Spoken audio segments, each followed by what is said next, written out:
Il est 9h34 et c'est le chiffre du jour.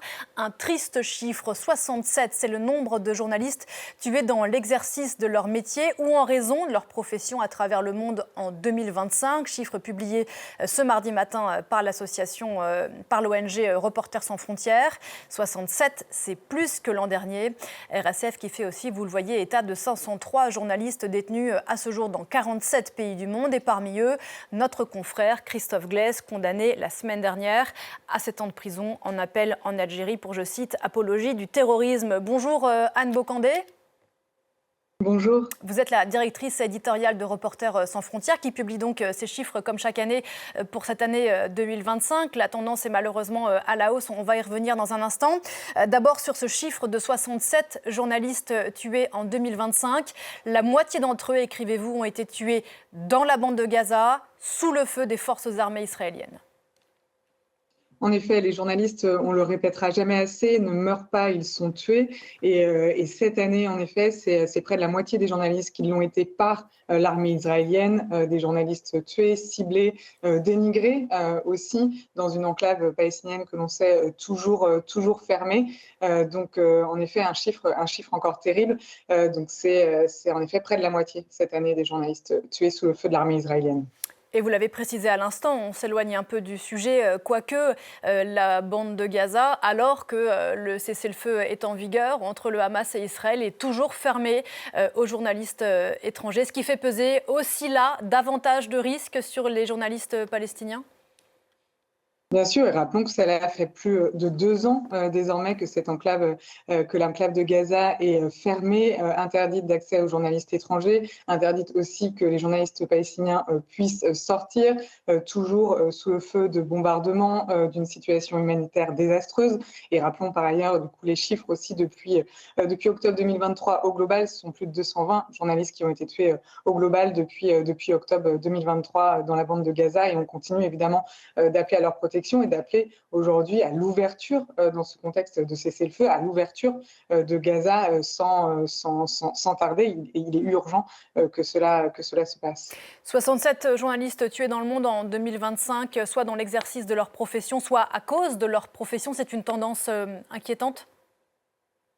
Bien sûr, puisque évidemment, chaque année, quand on fait ce terrible bilan, on espère qu'on arrive un jour à un nombre de zéro. Et là, on voit que le chiffre repart à la hausse. On le voit que les journalistes qui devraient être, rappelons-le, protégés lors des conflits armés, depuis notamment la résolution 2222 des Nations Unies, qui ordonne aux belligérants de devoir protéger les journalistes dans des zones de conflit notamment, n'est pas du tout respecté. Et aujourd'hui, on le voit, 43% par l'armée israélienne cette année, aussi dans la guerre au Soudan, aussi par l'armée russe en Ukraine. 3 journalistes tués par des drones russes cette année, dont Anthony Lalican il y a quelques semaines. On le voit aussi, alors on parle des armées, des groupes armés, des armées régulières, on parle aussi du crime organisé, puisque cette année, le Mexique devient le deuxième pays où il y a plus de journalistes tués, avec là aussi un retour à la hausse du nombre de journalistes tués, ce qui est dramatique, puisqu'il y a quelques années, à son arrivée au pouvoir, Claudia Sheinbaum avait notamment s'était engagée à ce que les journalistes soient protégés, à ce que cette violence contre les journalistes cesse. Or, au contraire, là, on voit ce qu'on appelle une mexicanisation aussi de la zone, puisque ce n'est plus circonscrit non plus au Mexique, on le voit au Pérou, on le voit en Colombie, on le voit en Équateur, des journalistes tués à bout portant par des groupes armés. Et encore, il y a 72 heures, un journaliste a été tué comme tel au Pérou, ce qui fait aussi du Pérou en tout cas un nombre record de journalistes tués au Pérou. Ils n'avaient pas vu ça depuis le début des années 90.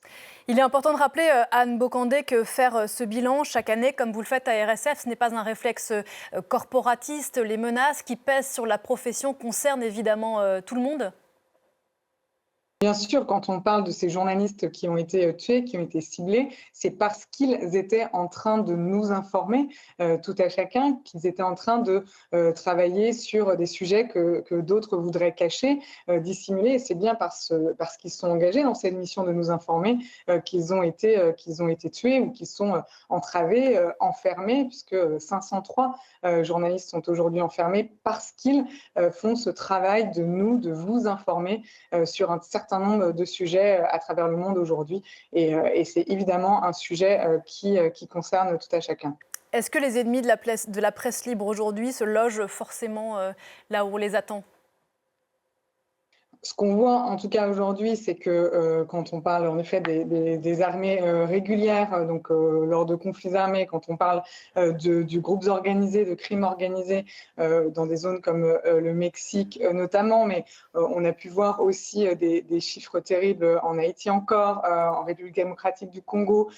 Donc véritablement, et que ce soit aussi pour les journalistes détenus, ça concerne aujourd'hui le monde entier. Les journalistes, malheureusement, ne sont pas aujourd'hui suffisamment protégés dans l'exercice de leurs fonctions. Et ça concerne l'ensemble du monde, parce qu'on met l'accent aussi dans ce bilan cette année sur le nombre d'entraves terribles qu'il y a eu cette année lorsque les journalistes ont couvert un certain nombre de manifestations populaires.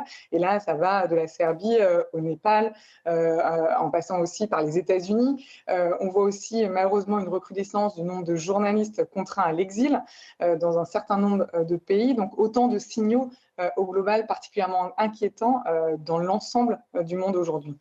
Anne Brocandé, directrice éditoriale de RSF, merci beaucoup d'avoir répondu à mes questions. On a une pensée bien sûr dans l'équipe de Parlons-en pour notre confrère Christophe Glaise, condamné la semaine dernière à 7 ans de prison en appel en Algérie.